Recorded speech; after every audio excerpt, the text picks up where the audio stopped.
Three lads, sitting in a jeep, discuss their boss, a man who, it is said, earns 5 times more than any of his competitors, a result of his unparalleled understanding of history. But let's be clear, the nature of their work is not only illegal, but also far from standard. These fellows are what one might call black hunters. They dig up the remains of soldiers from the Second World War and sell the medals they find to collectors. At this very moment, their boss, known simply as Borman, is concluding a transaction with a wealthy individual, exchanging a substantial amount of orders for a tidy sum. Once the money is received, it is divided amongst the group. Borman informs them of where and when they need to be the next day. The individuals in question couldn't be more distinct from one another. Borman, a true tough guy who can hold his own and drop a clever quip at the appropriate juncture. He's a veritable encyclopedia on the Second World War. Then there's the Skull, a skinhead with a penchant for military footwear, suspenders, and other such trappings of his ilk. His primary ambition, by his own admission, is to find the Iron Cross, the Wehrmacht's highest award. Not the sharpest tool in the shed, but he makes up for it with brawn. The third member of the team, the guy nicknamed The Alcohol, a lover of rap music, and mortal enemy of the Skull, due to a certain hairstyle. Lastly, there's Chuha, unremarkable in every way. The following day, the fellas set out on their journey. Upon arriving at the excavation site, they find that other players are encroaching on their territory. Without hesitation, the Skull lays into the leader of the competitors, and the rest of the lads join in. After dispatching their rivals, the group gets down to work. But after a day's worth of digging, they come up empty-handed. They decide to break for a snack, only to discover that someone had already devoured most of the food. The culprit is quickly identified, and Borman sends him and the alcohol to fetch more provisions, informing him that he will not be paid for the day's work. The Skull takes this opportunity to seek revenge on his partner, sneaking away from camp and attacking the alcohol, cutting off his dreadlocks. With food and vodka in hand, the group returns to camp, and the alcohol presents himself to his comrades in a new hairstyle. Instead of reprimanding the Skull, the others simply laugh. After eating, the group continues their work and eventually stumbles upon a dugout covered in sand. Inside, they find 6 skeletons, a safe, a pistol, and an old wristwatch. By this wristwatch, they discover the time when the dugout was blown up. Among the dead are a nurse, an officer, and 4 soldiers. Borman begins to sift through the documents, while the others make sport of shooting at the skulls of the soldiers. Suddenly, an old woman approaches them, mistaking them for the rival group. She offers them a bucket of milk and expresses her belief that they are not looting the bodies, but rather trying to give them a proper burial. She asks them to find her son's cigarette case, which was lost in the area where he died. The group mockingly agrees to help her find the case. But before she leaves, the offended lady advises them to go for a swim in the local lake. And Borman finds something strange. There are 4 military IDs in the safe that belong to people with the same names and look identical like the group members. They decide that they must have been poisoned by counterfeit vodka and head to the lake to freshen up. They dive into warm water, but suddenly they find themselves in the heat of battle. Bullets flying and bombs dropping. Emerging from the lake completely naked, they flee in confusion. It's not until they're apprehended by Soviet soldiers that the gravity of the situation becomes clear. Soldiers mistake them for deserters and lead the guys to the camp.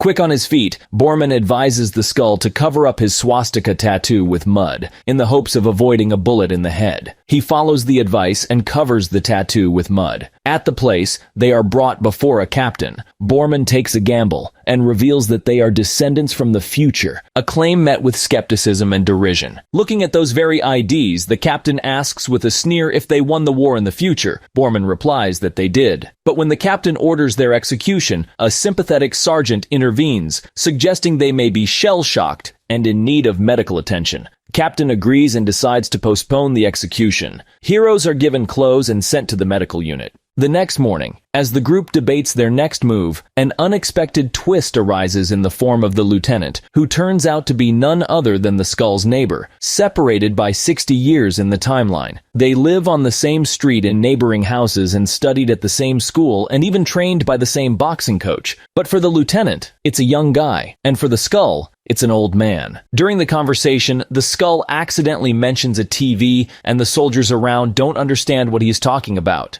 Borman helps out of the situation by stating that this is the name of a newspaper. But their conversation is cut short by the blare of air raid sirens, and the group is forced to take cover. Amidst the chaos, bombs are everywhere. Enemies' planes are flying and people are dying. Nurse Nina bravely tends to the wounded, catching Borman's eye. He confesses his love to the nurse, but she pushes him away, saying that it's not the time to get under her skirt. Ignoring this, Borman tries to kiss her, for which he immediately receives a resounding slap in the face. Later in the afternoon, after the battle, he comes to her in the medical unit with flowers and meets Chuha at the entrance, who apparently has a thing for the nurse. Having driven him away, Borman continues flirting with Nina, but she still sends him off. Despite her rebuffs, Borman persists in his pursuit, even going so far as to reveal his secret of being from the future. Of course, she doesn't believe him, but listens to his stories with interest. Meanwhile, the rest of the time travelers bury the mass graves. The alcohol jokes that literally yesterday they were digging up these very graves, and now they bury it. In response, the skull asks him to shut up. And when the alcohol reminds him of his shaved head, the skull loses his temper and beats the jerk. The sergeant, catching sight of the altercation, steps in to break up the fight. In the dead of night, a concert echoes through the camp. The sweet sounds of Nina fill the air, accompanied by the harmonica of a nameless soldier. The alcohol takes to the stage with his guitar and performs a raucous rock and roll set, leaving the soldiers and even the captain in awe, save for one special officer who remains unimpressed. Meanwhile, Borman catches sight of his beloved Nina being led away by a lieutenant. He makes his way to her medical unit in the hopes of stealing a kiss, but his efforts are in vain.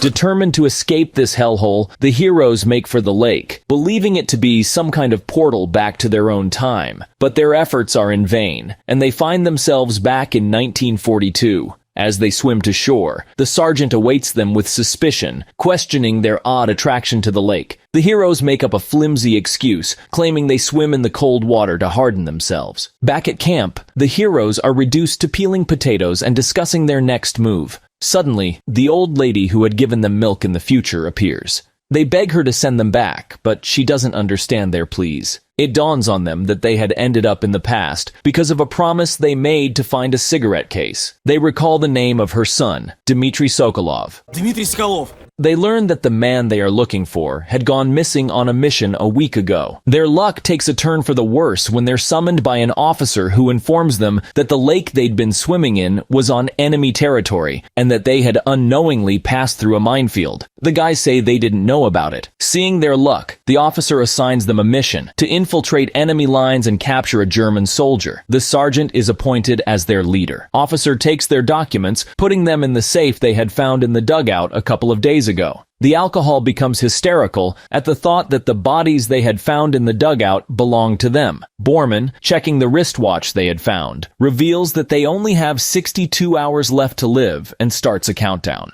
Under the cover of darkness, the heroes set out on their mission. They successfully capture a German officer, but their cover is blown when they forget to gag him. The officer starts yelling and the alarm is raised. The heroes, dodging bullets, try to make a run for it but are quickly surrounded. In a last-ditch effort, the sergeant sacrifices himself to give the heroes a chance to escape. As they flee, the sergeant asks Borman if it's true that they will win the war. And having learned about the Victory Day, the sergeant breaks into a smile before charging into battle, taking out several Germans before ultimately falling in battle. The heroes successfully run away, but exhaustion soon catch up with them. Surrounded and captured, they were brought before a German colonel known to Borman from his memoirs. Borman recounts the colonel's life story. Having doubts, the colonel asks to leave them alone. Borman tells the German about Stalingrad, about Berlin, and about Hitler's suicide. The colonel is embarrassed by Germany's defeat, even to the French. After drinking vodka and receiving a pack of sausages from the colonel, Borman is sent to a barn to his comrades, where they discover another prisoner, Sokolov, who possesses the cigarette case they needed. The alcohol starts arguing with him, saying that all his exploits are complete bullshit, since in 60 years, Hitler's fans will walk around in Moscow. This infuriates the soldier, and he knocks alcohol to the floor, after which he begins to choke him. After breaking the fight, the friends start discussing discussing the escape plan. Sokolov reveals he had dug a tunnel but can't flee due to his broken legs. He asks the heroes to deliver his cigarette case to his mother, to which they agreed. As they left the barn, Alcohol struggles to stop coughing, having potentially damaged his trachea in the fight with Sokolov. Alerted by the noise, a guard approaches. Seeing this, Sokolov begins singing, buying them time to escape.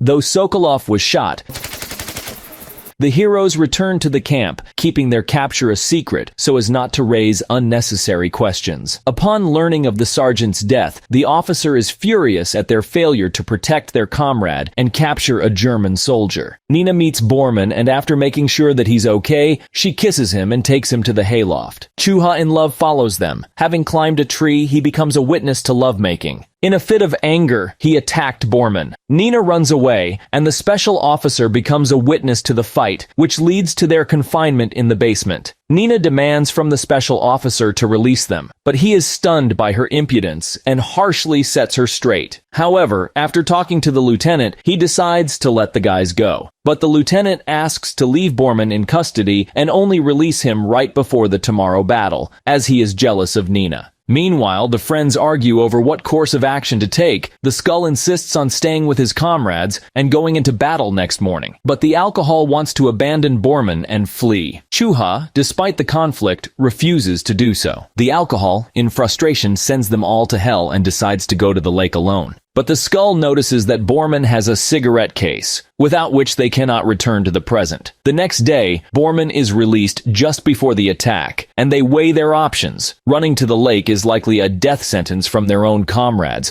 who will probably mistake them for an enemy. Staying put is just as dangerous. The only option is to go into battle with everyone. The battle begins with Bormann leading the charge, followed by the Skull. Chuha struggles to find his courage for a long time, but eventually joins the fight. The Alcohol tries to flee, but is driven back into battle by the second wave of attackers. A projectile explodes near Bormann, wounding his leg. He slides down the funnel in panic and tries to stop the bleeding. Meanwhile, in a nearby hideout, the Skull and the lieutenant devise a plan to take out a machine gun pillbox. The Skull, having been on the mission before, suggests outflanking it. Then the lieutenant gives him grenades and orders to blow up the pillbox. But the Skull refuses to blow it up by himself, calling it suicide. Chuha crawls into their hideout. The lieutenant convinces the guys that without taking out the pillbox, the offensive will fail and they will be cut down by machine gun fire.